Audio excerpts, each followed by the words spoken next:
PR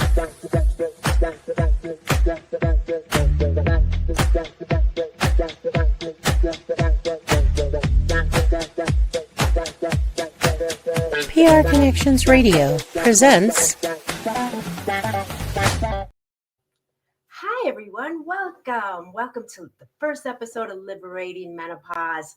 My name is Lisa Vasquez, and I am so thrilled and excited to embark on this journey, bringing out live conversations on the subject of menopause. But we're going to reflect back. We're going to come up from the menstrual cycle all the way through the woman in change. We want to take this conversation and build foundations in the workplace, in the healthcare systems.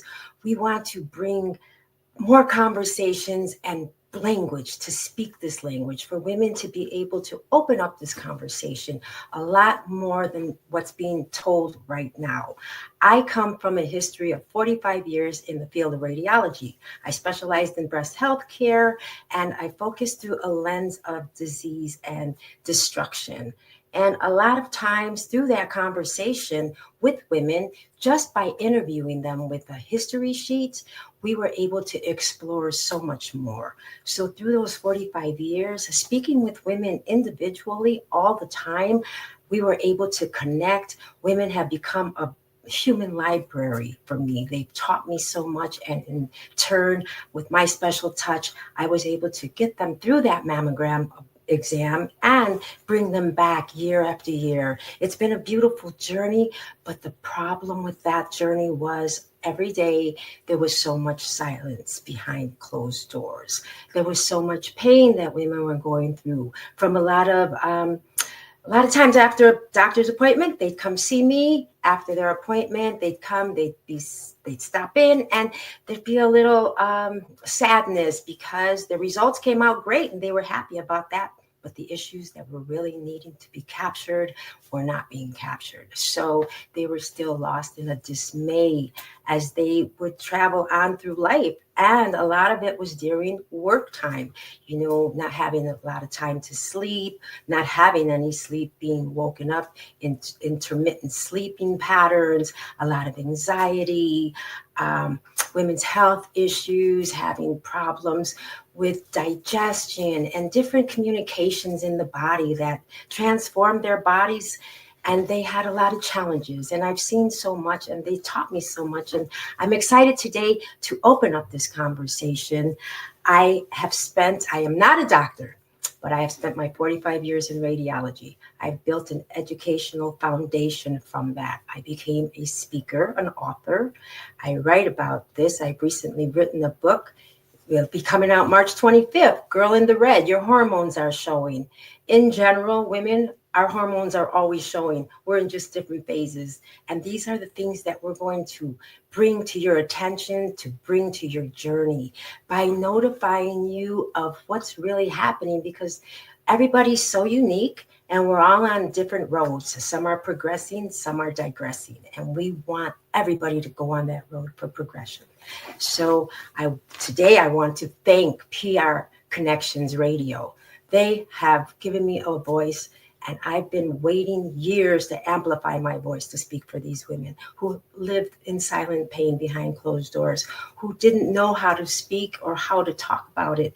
And today I get to do that. I am so excited about this. The biggest adventure I'm bringing you today is I am bringing in a new guest. My first guest, her name is Tina Kalia, and she's coming to us from New Zealand. And if you know New Zealand, that's futuristic.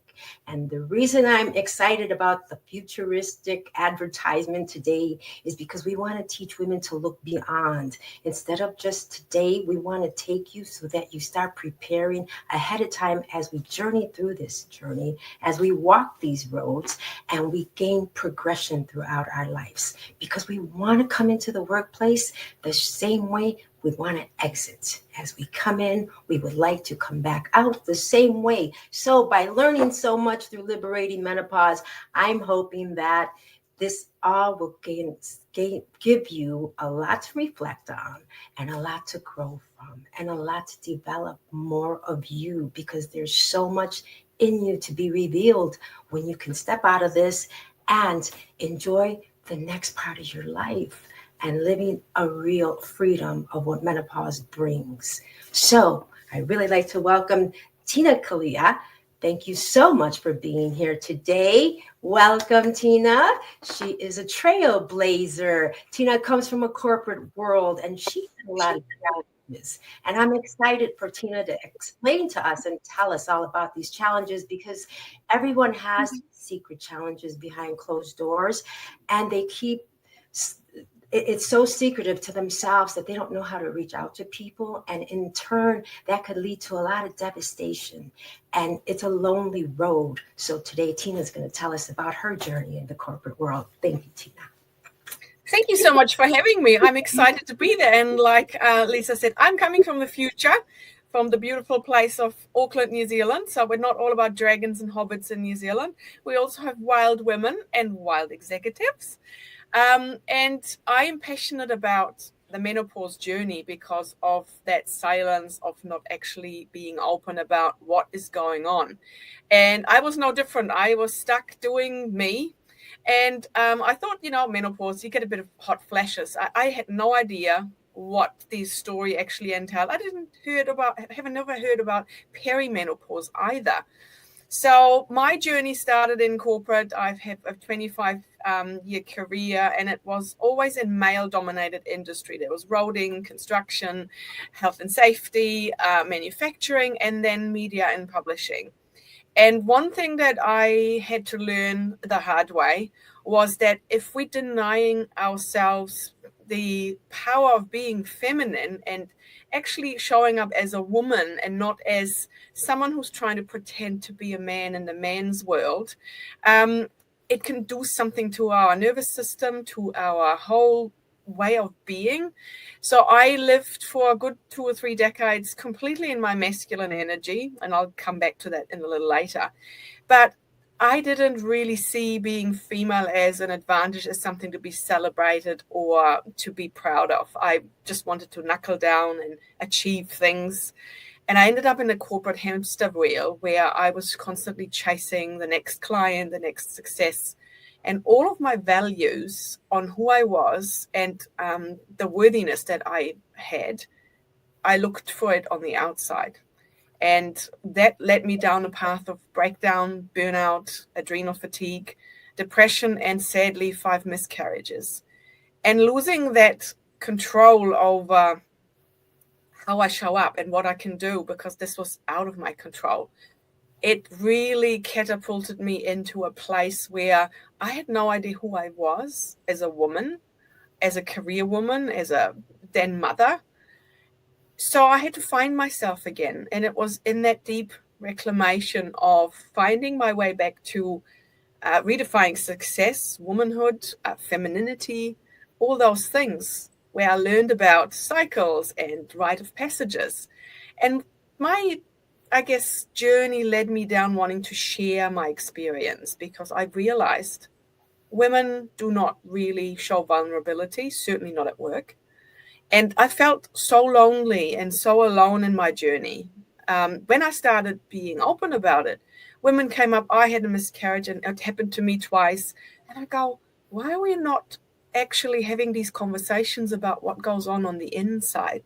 And it's because of fear of being seen vulnerable, because we feel, especially in corporate, that if we show weakness or vulnerability, we are being viewed as not being competent.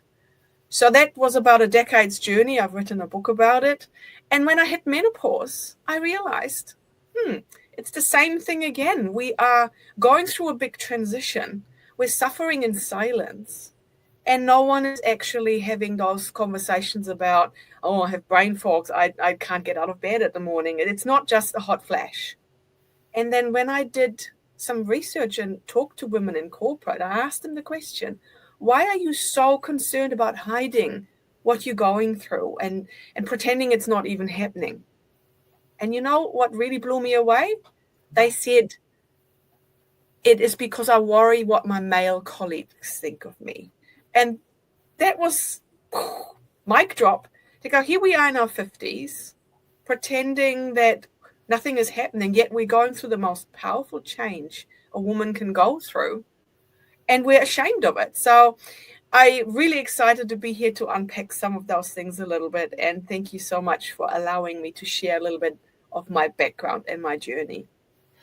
And so, see, the beauty of when I met Tina, we happened to be on a summit of real women speaking about menopause. This is the first summit that was ever open that I was involved in to see real women speaking. At the beginning of this conversation during the summit, they were really shy. But as we started gaining through more momentum in this conversation, and it was like 3 days, I think it was, right? Something like that. It was a couple of days. The women just started unpeeling like an onion. It just started, the aroma, you could smell it. They were really happy. They were just reeking this happiness to actually be able to speak this.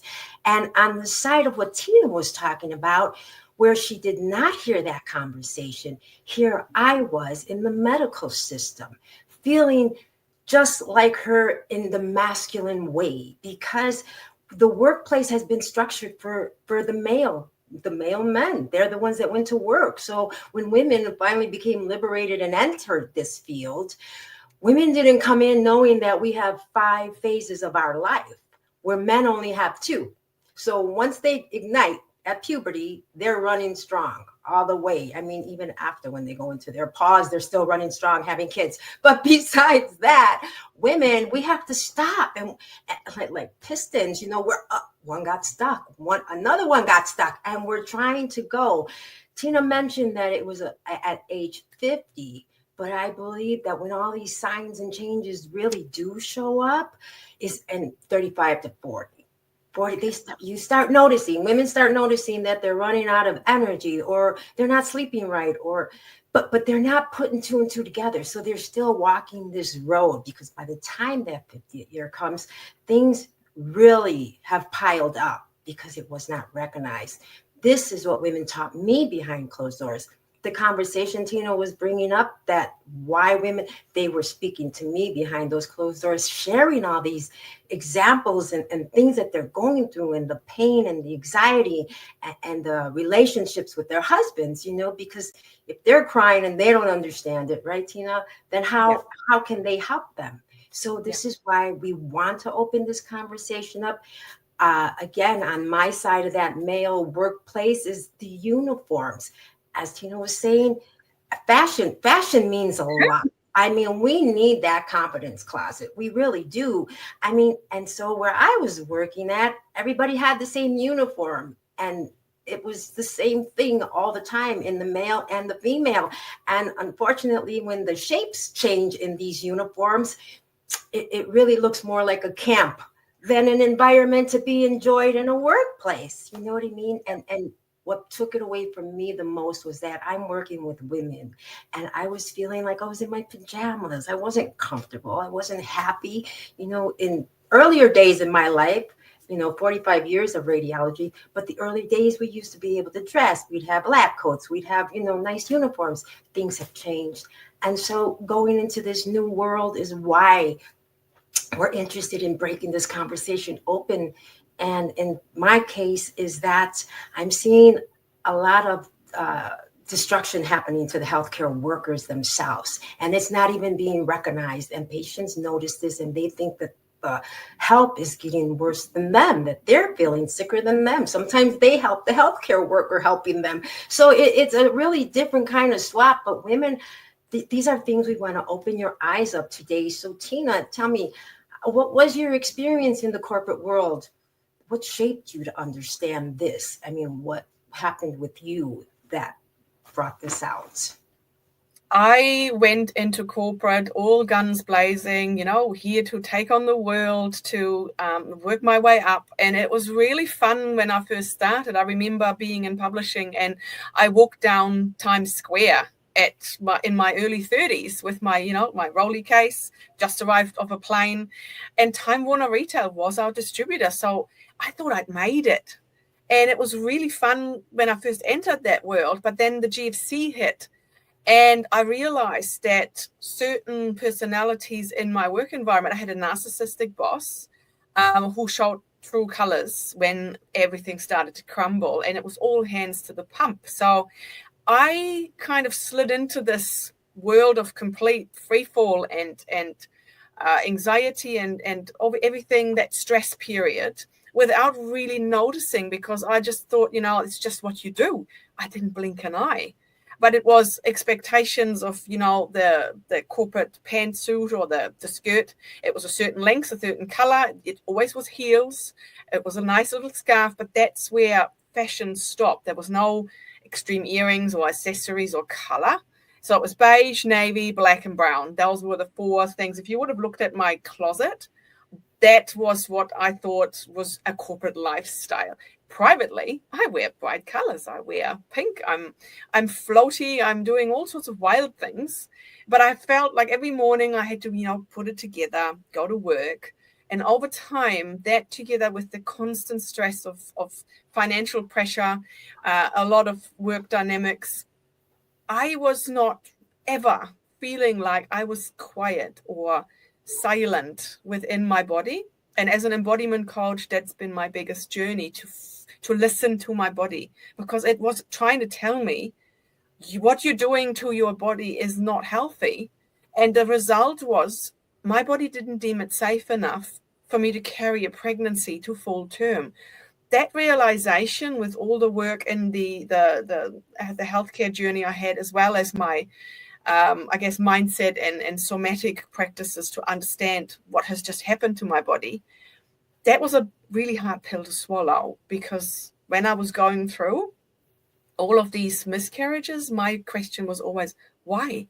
Why is this happening to me? I'm not that old. I'm healthy. Why is this happening? Why? So I assumed this was happening to me.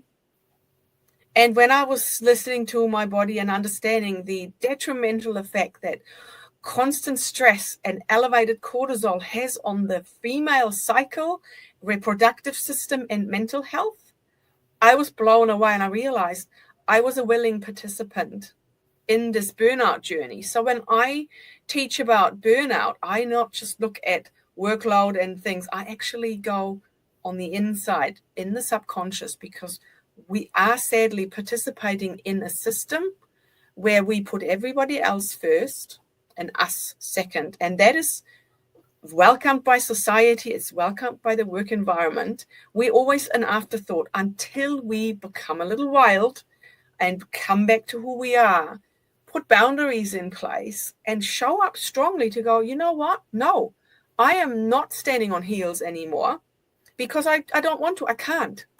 Where does it say in the corporate rule book you have to wear 9-inch heels and ruin your feet? Where does it say your blazer can only be navy or black or brown?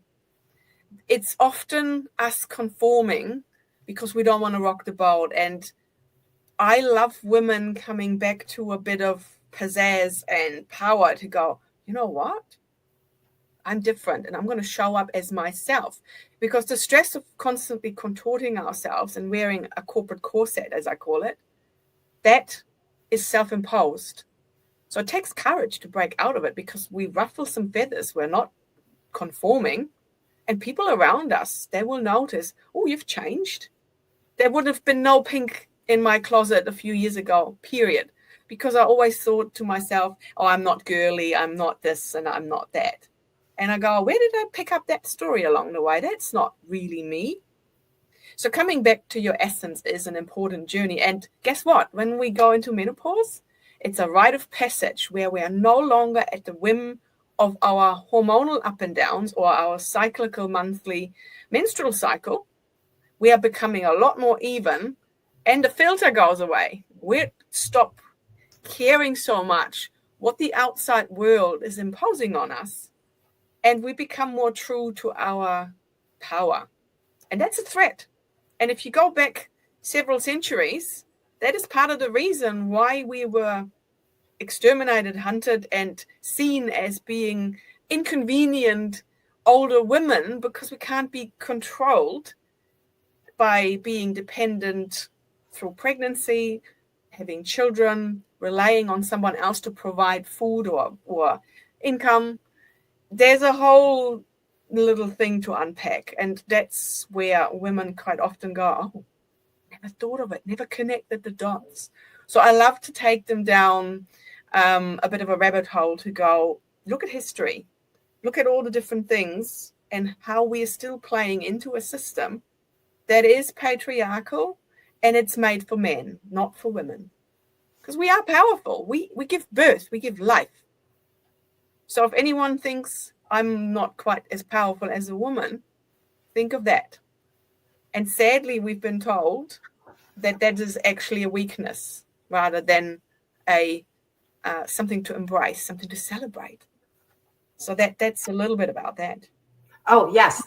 And so many women have come into that feeling that failure, feeling we do not pay attention to the messages our body's giving us. Yeah. And they're giving us so many at such a early age, as I was saying, 35 to 40. I mean, I speak to so many women today in that age, and they want to know what's happening to me. Why is this happening? What's going on? And it's really great that they're asking that now, but our women from the past didn't have that opportunity to ask any of that. In my history, starting in the 80s in my field, I was 20. My women had to be 50 to have a mammogram. So they're 30 years ahead of me. So this is how they gave me the view of looking beyond, because they took me beyond. They gave me what was happening to them. But at the same time, me not knowing really that was the menopause, menstrual cycle effects of woman and change, they didn't either. They were just telling me what's happening to them, what has happened to them, what they're going through. But they never came and said, oh, I just saw my doctor about this. And these were the things that were never raised as questions to the doctor, because they didn't know that this was a problem.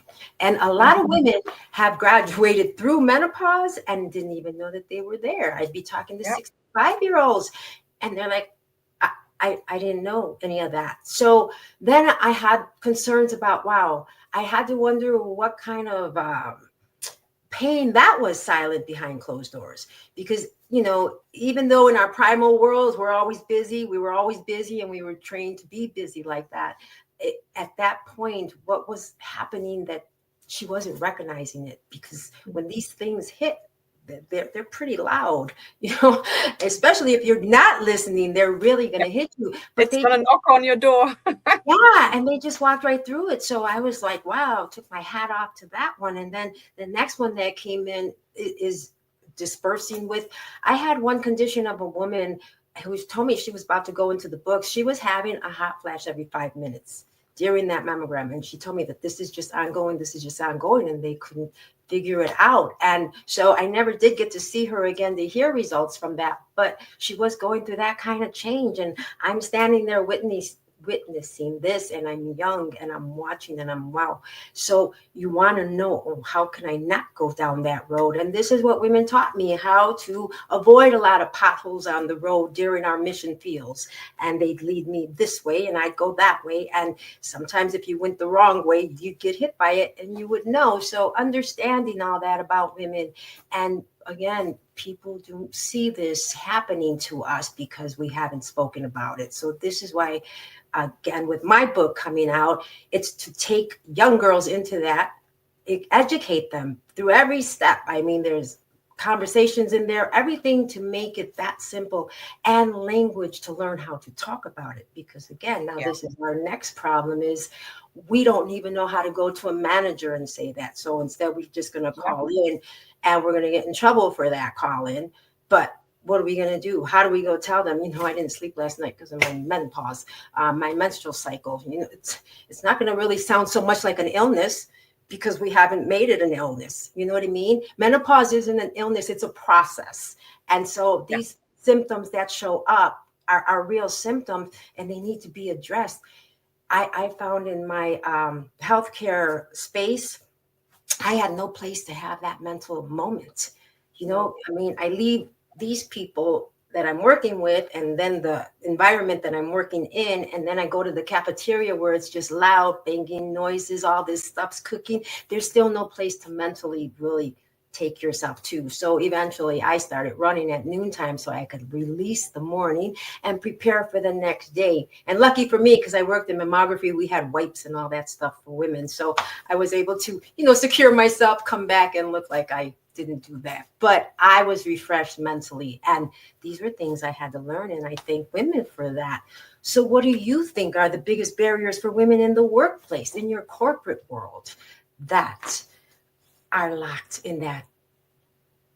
I think I bring it back to the individual women, and this is, again, why the conversation is so important. Having a shared experience that we're not alone is a big deal. We wired to nourish and to connect. That's just the way of the feminine. And I've been holding women's circles in my somatic work and my embodiment work for years. And I have been doing the same conversations more in a networking corporate arena. But I call it the anti-networking because I don't want to hear about what your title is or what you work to or what you've achieved. I want to know what's happening to the woman behind the scenes. So I normally ask them, and this throws a lot of women, tell me who you are. And they go, I'm the CEO of Light. I said, no. Who are you? And there's silence because it's like trying to install Apple software on a Samsung phone. That doesn't compute. So the actual question who you are, if you don't have your titles, that was my biggest moment of crisis to go, who am I? I'm no longer the general manager of this publishing house. I had no idea who I was. So there's a reclamation, and that allows us to show up more from our truth, where we go to work and go, yes, I have flashes. I am 50. I'm not going to pretend that I have a migraine. And one thing that I always share, and I have a couple of them branded, is if I have a hot flash, I'm sitting at work when I was still in that world, and I used a bright fan. And people going, what are you doing, flamenco dancing now? I go, no, I'm having a flash and I'm fanning myself. Or if I do turn purple, I do martial arts. So I often stand in front of the class with a 3mm karate uniform in the middle of summer. If I turn the color of our beautiful banner, I had to tell people, look, I'm not having an incident or anything. I'm just having a flash and I'm going to turn purple and it's going to pass. Because one of the things I found, the more you try and suppress, and this is a very visible symptom, the brain fog and a whole lot of the other things is not. But by embracing it and maybe not taking it quite so serious, I find they pass quicker because I'm not making a big deal, because that puts extra stress. If you're trying to go, oh my goodness, I'm turning purple, I'm sweating, I'm trying to suppress it, it's not going to work. It's just going to be more amplified and last longer. So coming back to your own, taking your power back in corporate, you need to take a stand. And it doesn't mean you ruffle feathers or you have your period and you ruin an empire. But just saying honestly, look, I'm going through my cycle today. I'm not feeling 100%. I think I would love women to challenge the work environment in a way where you can say, look, we're cyclical. When I am not on my moon time, I'm actually more powerful. And this is something I encourage women to learn. You're 28 different people through your average cycle. You have your ups and downs. If you actually work within your strength of these 4 phases of your menstrual cycle, you'd be amazed how effortless your life feels, because society tells us when we're on our bleed, we're supposed to just carry on and pretend it's not happening. It's inconvenient. It's suppressed. It's got a taboo. It's dirty. That goes into another conversation of us not actually seeing it as a natural thing, and it's something that should be hidden at all cost. But it is actually quite powerful when you honor your body, your energetics, and what you feel like you need in any kind of moment. But it takes courage to express that. So more honesty, and also women who made it to the top, who hold those senior positions, be a little bit more compassionate. Just because you made it and have a seat at the table, don't forget the path you worked through to get there.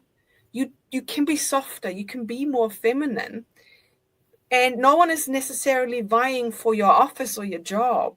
We're women. I've seen women on the same corporate level, and they're sitting in corner offices on opposite sides of the buildings. They don't have coffee together. They barely greet each other in the hallway. They have this competition thing going on to go, The men don't have that. They go for lunch, they play golf, go for weekends away. We have perpetuated this toxic competition. And if we actually empower one another, that we would be having a lot more correspondence and open conversations about those topics. Because if you have another woman who backs you, who, adjusts your crown without ever telling you she had to do that, that's when we become seen and heard, and we feel like we have community. So find those women, make the first step towards them, and introduce yourself to go, hey, I've noticed you're in that office. Do you want to grab a coffee? Instead of constantly looking at women around you like they're about to take something from you. And that comes back to the mindset we have inherited, and we are living into that. And that takes maybe sometimes somebody who's a wild executive to go, let's go this way and let's go into the uncomfortable conversations. You'll be refreshed and you're coming back to community rather than competition. Yes, for sure. I mean, and that's the whole idea about this conversation, Liberating Menopause, is we want that higher top corporate health systems, everybody to look down and see that we are women. We all need help. We need things to change. We need a more comfortable workspace. I mean, people are suffocating in tight uniforms, but they're having hot flashes and they're not being recognized. I mean, again, when you were talking about that stress relieving in that hot flash, I didn't have to go through many of them. I had more night sweats, but I was always cold. So I kind of embraced them. But when it would happen for those moments, I would really just relax, just as I did when my menstrual would come, my clock. I would know that the clock is on and I would embrace it because body's doing what it is. It was on time. It was here. It's, all good. I mean, it's painful. I had a lot of cramps in mine, but it was what my body did. And it was a signal every month, and every month it was something I embraced. I relaxed the body. I wanted to release the stress because, again, yes, we raise that cortisol with those hot flashes because we're used to a reaction and we react right away. And that's just too automated. We need to stop that automation. And wow, this is my body. Look, it's on time, especially when this first hits you, Yeah, this live first into time it. that change. Yes. And but listen to it because those messages are so important and they're the first signs to tell you, okay, the one big thing that I do notice is that women do not take baseline studies of their chemistry panels. Nobody's ever taught them that. And people don't want to discuss that because it entangles the physicians and doctors and things like that to get more involved on this subject. And it gets complicated. And we're changing all that today. I mean, people are actually creating, I think it was in Australia, they're coming out with a new program that's just focused for menopause. And I think in the UK now they're sending people in high school, they're starting them with education. I mean, these conversations are going to be so healthy for us in the future. But for right now, we need to help ourselves and learn more about this by having those leaders really open something up. I mean, there's not a lot of businesses, industries that are reaching out for this, but yet the industry of workplace is built on nothing but women. So we need to help create that change, to do something, to take that stand, because what the suffer and the loss and the call-ins and the loss of production because of all this is a lot of money being lost. When if we can empower and build that foundation, the industry would just grow so much more.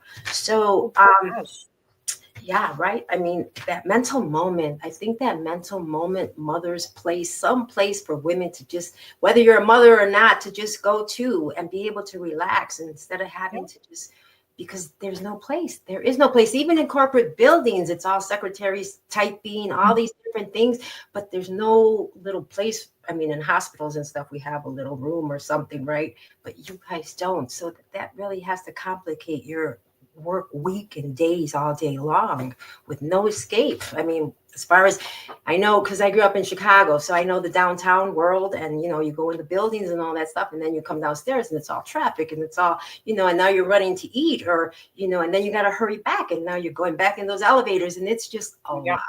So we need to do something. So what do you envision for the future for your corporate? How would you? I'm fortunate, coming from the future, that New Zealand and also Australia is leading in actual awareness. We have got a whole lot of mid-50 women with white hair and bright jackets and bright fans. They are doing education in the workplace. They also have an accreditation program. There is parts of university with women of color and neurodiversity, because they experience that differently than from the mainstream. So we're very fortunate. We're very outspoken, and I think New Zealand, with the suffragette movement and a certain other things that we've pioneered. We've had 3 female prime ministers since I've moved here 25 years ago. Wow. We're a little bit different. So I would love to have more global conversations, because we come from different backgrounds. And I watch what's unfolding in America at the moment, and certain things, without going down that route, it fills me with horror what's going on, because I have friends who tell me every day, well, this was changed and now that bill, it's going, we're having power eroded somewhere in the somewhere in the undercurrent, I call it. So coming here, we have open discussion. There is work at menopause at work. There's a whole group on LinkedIn with all New Zealand women, all the way to the top brass in CEOs and CFOs who sit in big companies and on boards, who are leading that charge. And I'd love to have that happening in Australia, in Asia, and corporate America. That is where I would love to be, and be a Pied Piper to go, well, I'm coming from overseas. Let me show you what is possible in our corporate structure, and open up the discussions with women in corporate America to say, why can't we? If we all stick together, if we have a much louder voice if we are coming into communion and community to break these taboo and stigmas out of it. And take your bright fan to work, make a stand. There's nothing in any contract that says, oh, you can't possibly sit behind your desk with a bright fan. So that's been a bit of a thing down here, where people like telling you, well, I'm having menopause, I'm proud of it, and there's nothing you can do about it. I'm just whip up my fan because I'm having a flash. Normalize it. And there's a lot of education too, especially in the government sector here, where also the men get a bit of a crash course on how it feels like, because sometimes women at home trying to be that perfect wife, I guess, or partner, where we don't let them in on quite the depth of what we're going through. It's because we feel like, well, I can't talk to my husband like that. He won't understand. He's not a woman. But then in corporate, they're getting a bit of a front row seat of what's unfolding. And we had some really interesting discussions. My husband is a police officer. So they had a big meeting and a big workshop where all of the police officers had a chance to learn about menopause, including the male colleagues, because they often get paired, their partner, they go out and patrol together. You're going to have to understand a few things, which is, I think, amazing. That really is. I'm really excited to hear that, because I actually gained my education through the menopause experts in the UK. That was where I reached to find that program for building that foundation to become part of this big movement. And it's very exciting. I'm looking forward to having more conversations with you on this, Tina, in the future, because this is really a great stand for me to open this up today. I appreciate you being here today. And I'm looking forward to everything that we're going to help create that change with. Again, I just want to talk about, having my book come out. When that book comes out, it's exciting because it's really opening that conversation for the young generation, who they're going to be able to share these conversations with each other, because hopefully more than one will get that book. And then they say, hey, did you read this chapter? Did you read that? Did you know this happens? It's going to be so exciting that this is going to be opened up, because there's so much to talk about this. So I want to thank you so much for being here today. This has been extraordinary to have this first moment, the first episode of Liberating Menopause, and talking about this, because this is what we really need to do. Open up that conversation, bring it out openly. And I do have my fan, I just don't have it here, but you're right. The more we use those, that will be making the statement. Yep. Because they thought you were a flamingo dancer. It is a statement. And don't be afraid to be colorful or a little wild. And thank you so much for having me. And I hope that this conversation is going to awaken a lot of your listeners. And for those out there, find community. Find community. Thank you. Yes, that's what we want to open this up for us, because they're out there. We just got to get them to speak and listen to their hormones, because they're speaking. Thank you, Tina. Thank you so much. And thank you. Again, thanking the PR Connections Radio Network radio for bringing this on and allowing me to have this platform. Thank you.